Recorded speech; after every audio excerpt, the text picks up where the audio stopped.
katwogere kayimba akapya ke mwina ne Yaledi kebaita no worries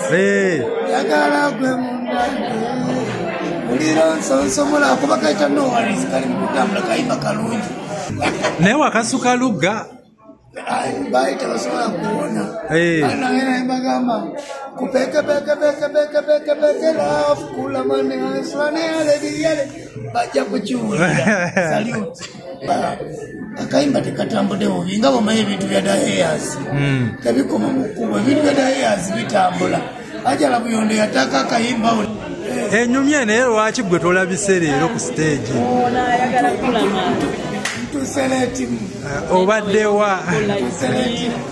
obaddewa kulamaani leero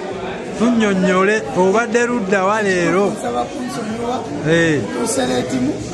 sikirizibwa kulinnya ku stage nga bosi wange alinnye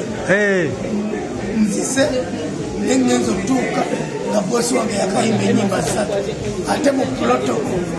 sikirizibwa bosi wange kumala nenziraku iyi lwaki artist wandigaddewo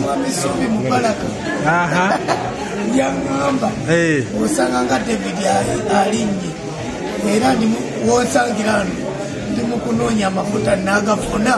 kuba ate ogwo omusango enkoze tekuweesa mafuta kale kasoyogedde ku nsonga eyo